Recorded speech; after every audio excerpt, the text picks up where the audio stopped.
উনি ভুল করছেন। প্রাক্তন বিচারপতি অভিজিৎ গঙ্গোপাধ্যায়ের বিজেপিতে যোগদান নিয়ে দাবি প্রদেশ কংগ্রেস সভাপতি সাংসদ অধীর রঞ্জন চৌধুরীর।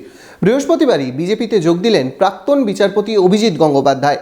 বহরমপুরে সাংবাদিক বৈঠকে অভিজিৎ গঙ্গোপাধ্যায় ভুল করছেন বলেই দাবি করেছেন প্রদেশ কংগ্রেস সভাপতি সাংসদ Adhir Ranjan Chowdhury. Enjoy the beats with DJ Mishti from Kolkata, now at Murshidabad's only discotheque Ignition at Golden Retreat, Baharampur Shilpo Taluke Golden Retreat, luxury 4-star hotel with upcoming club facility. বিচারপতি গঙ্গোপাধ্যায় বিজেপিতে যদি আগেই জানা গেছিল, এখন রাজনীতি কে কী করবে না করে আমরা কী করে বলবো? বিচারপতি থাকা অবস্থায় তিনি যেগুলো সিদ্ধান্ত নিয়েছিলেন সেগুলো বাংলার মানুষের মধ্যে উৎসাহ জুগিয়েছিল, আশা জুগিয়েছিল, বিশেষ করে যারা নির্যাতিত বঞ্চিত মানুষ, এটুকু বলতে পারি। বাকি তার রাজনৈতিক জীবনে তিনি বিজেপিতে গেলে তো তাকে আমরা বলছি না যে ঠিক করছেন, তিনি ভুল করছেন, এটাই বলবো আমরা।